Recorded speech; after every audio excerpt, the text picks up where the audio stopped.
आपका इतना स्नेह देखकर ऐसा लगता है कि आपकी पत्नी बहुत ही सुंदर रही होगी और दूसरों की मदद करने वाली रही होगी।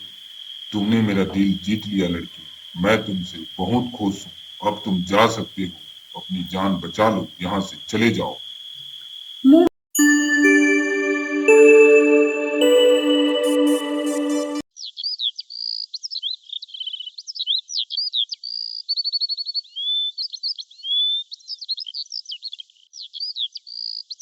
एक गांव में मोहन नाम का बालक अपनी दादी के साथ रहता था।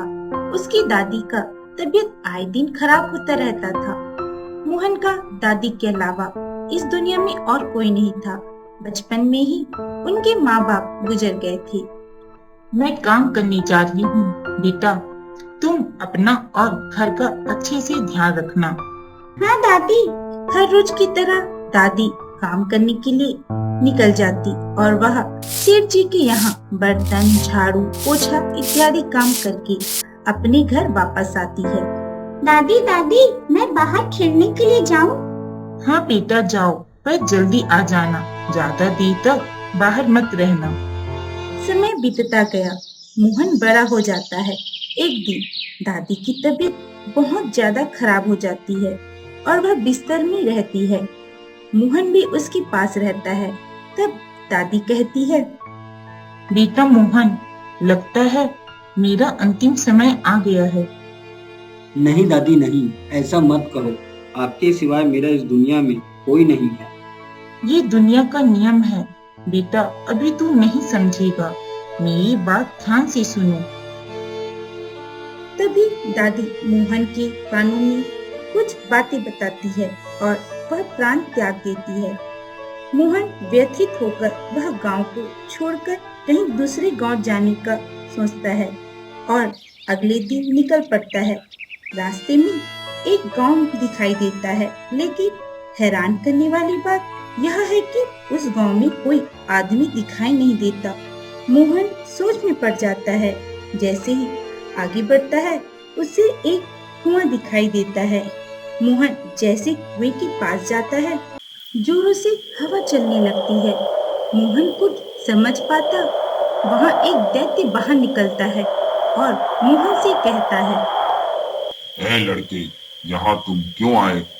आज तक जो भी इस रास्ते से गुजरता है वह जिंदा वापस नहीं गया है। अब तुम भी मारे जाओगे। नहीं नहीं दैत्य जी, मैं मरना नहीं चाहता। आपको जो चाहिए मैं आपको दूंगा। क्या मेरे प्रश्नों का उत्तर दे पाओगे? आज तक किसी ने मुझे खुश नहीं किया है। हाँ मैं दूंगा, आपके प्रश्नों का उत्तर मैं दूंगा।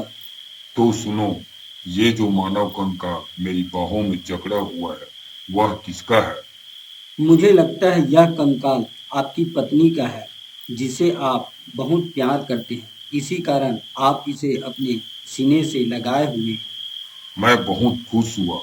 अब ये बताओ कि मेरी पत्नी कैसी थी? आपका इतना स्नेह देखकर ऐसा लगता है कि आपकी पत्नी बहुत ही सुंदर रही होगी और दूसरों की मदद करने वाली रही होगी। तुमने मेरा दिल जीत लिया लड़की। मैं तुमसे बहुत खुश हूँ। अब तुम जा सकते हो। अपनी जान बचा लो, यहाँ से चले जाओ। मोहन अपनी दादी की वो 5 बातों में से पहली बात जिसमें उसकी दादी ने कहा था, बेटा जीवन में हमेशा याद रखना कि कभी किसी का दिल दुखाने वाली बात मत कहना। और आज इसी बात की वजह से मोहन के प्राण बच गए।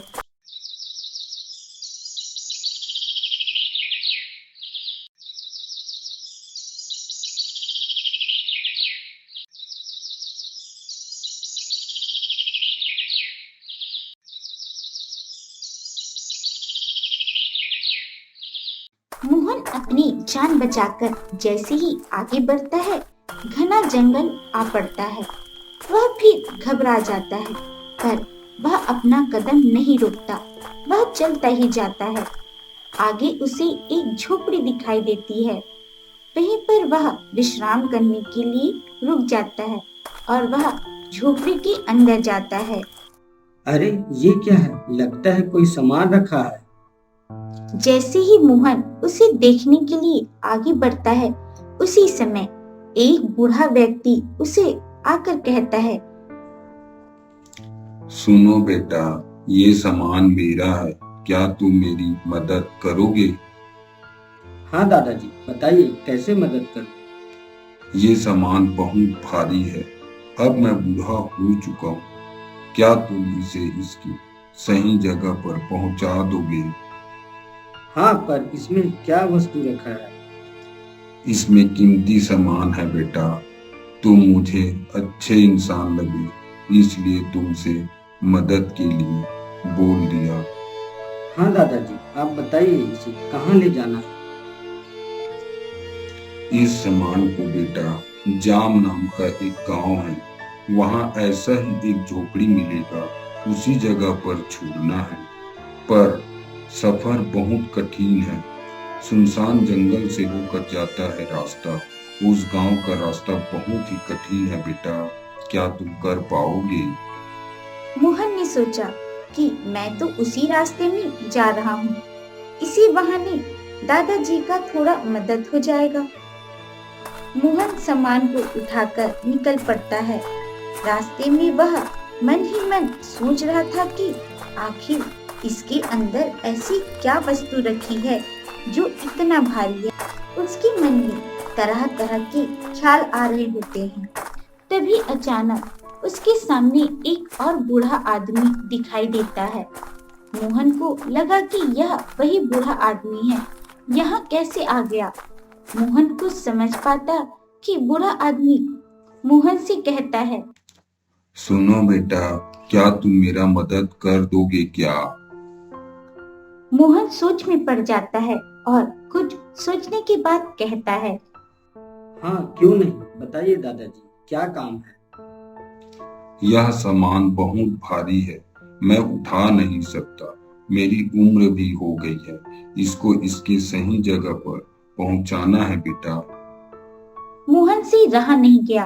उसने बूढ़े व्यक्ति से पूछा कि क्या पहले जो बूढ़े व्यक्ति मुझे मिले थे, जिसकी भारी भरकम सामान को मैं रखा हूँ, क्या आप वही हो? पर बूढ़े व्यक्ति ने कुछ नहीं कहा, उसने सिर्फ सामान के बारे में कहा। मोहन ने सोचा, पहले से एक का काम कर ही रहा हूँ, साथ में ये भी हो जाएगा। कहाँ ले जाना है ये सामान? एक घना जंगल पार करके एक जाम नाम का एक गांव पड़ता है बेटा, वहीं इस सामान को एक झोपड़ी दिखाई देगा, वहीं पर इसको छोड़ना है।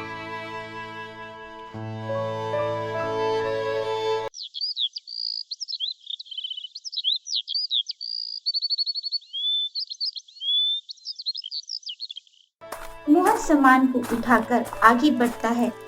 अब तो उसके मन पहले से ज्यादा मचल रहा था कि इन दोनों भारी भरकम सामान में आखिर क्या है। सोचते सोचते आगे बढ़ रहा था, तभी वह बूढ़ा व्यक्ति फिर रास्ते में दिखाई पड़ता है। जैसे ही मोहन उसके पास से गुजरता है तो वह बूढ़ा व्यक्ति कहता है, सुनो बेटा, क्या तुम मेरा मदद कर दोगे क्या? हाँ क्यों नहीं, बताइए दादाजी क्या काम है? मोहन कहता है, पहले बूढ़े व्यक्ति का सामान और दूसरे बूढ़े व्यक्ति का सामान और इसके बाद इसका भी सामान लगभग एक जैसा है। आखिर यह माजरा क्या है और ये सभी कौन हैं? इसके भारी भरकम सामान के अंदर क्या रखा है? मोहन सोच में पड़ जाता है। तभी उसको अपनी दादी की वो बातें याद आती है कि जो लोग ज्यादा ईमानदार और भोले भाले होते हैं, उसकी भगवान बार बार परीक्षा लेते हैं। तभी वह बूढ़ा व्यक्ति आता है और कहता है, बेटा, मैं तुम्हारी ईमानदारी से बहुत खुश हूँ। मैंने तुम्हें 3 बार भारी भरकम सामान दिया, पर तुमने एक बार भी उसे खोलकर नहीं देखा। तुम्हारी इस ईमानदारी से मैं बहुत खुश हूँ। ये लो बेटा तुम्हारा इनाम।